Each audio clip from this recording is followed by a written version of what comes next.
Hey, good morning, McBain Virtual. It's Mr. Mead. I'm here in the McBain Northern Command in beautiful Old Mission, Michigan, working from home due to the COVID shutdowns. So hopefully you're safe and warm wherever you are. It was a beautiful weekend, a little bit windy today, but we're coming up on spring break and hopefully some warmer weather.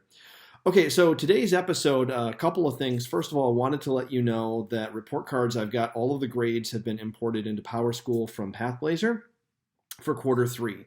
And so today is the first official day of quarter four. And what we're shooting for every week for the rest of the year, which is approximately 10 weeks, there are some shortened ones with Memorial Day and things like that, but is about 10% per class per week. Now, I know that the majority of you actually finished quarter three early. I mean, I've got some students who've actually finished quarter four and they're on to the next grade level.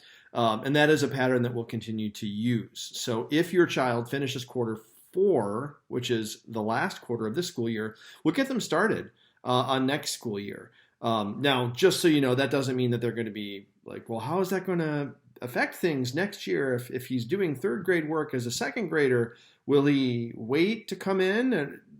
No, it's just a chance to practice. We want to make sure that kids are still learning and engaged, and that will give them a head start on the curriculum content that they will be learning in third grade, fourth grade, sixth grade, wherever they're headed next year.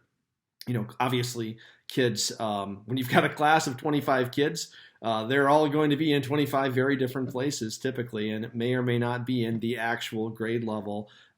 Some kids are going to be ahead, some kids will be catching up. That's just part of the game as educators. So we will be continuing to work through quarter four. If you're done with quarter four, we'll start you on quarter one of next year. And just looking forward to finishing strong. This has been a very successful year in terms of work completion. Vast majority of kids have gotten done either early or on time. Only a couple of exceptions to that. And that's really a reflection of the strong family support that we've had here at McBain Virtual. So thank you so much for all your support with that and keeping the kids on track. Okay, now we're coming up on April. April is going to be a really important month because this is the month that we conduct what's called the M-STEP standardized test. Now, the big difference between the M-STEP and the NWEA is that the NWEA is offered 3 times a year. And like I said, we use that data internally. The M-STEP is offered once a year. And those results of the test are very visible to everybody in the entire state and even at the federal level. It is basically the one-shot snapshot of where our district is as a whole and where our kids are individually. This is the test that, this is just for us as parents right now, because I don't want to stress out my students. But like the third grade reading law is based on M-STEP, so that kids who do poorly on the M-STEP and demonstrate that they're not proficient readers, are in positions where you've got some extra hoops to jump through, or they get retained in third grade. So it is actually, of all the tests that we take, I would consider it to be the highest stakes test.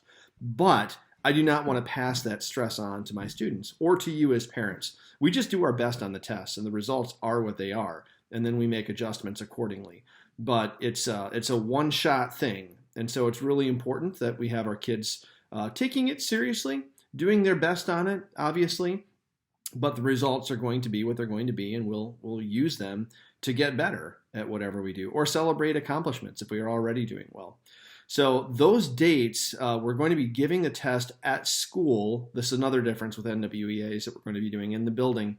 It takes about 1 hour, and we're going to be doing it on Mondays, starting in late April. In fact, I've got the schedule right here, and looks like the 5th graders start first because they have 4 tests to take on the 12th, the 19th, the 26th, and then May 3rd. 4th and 5th graders only have to take reading and math, and so they will be on the 26th and the 3rd of May. We've got much smaller numbers compared to last fall. You may remember last fall I was managing 54 students between grades K and 5, and I am now actually down to about 28 students after spring break.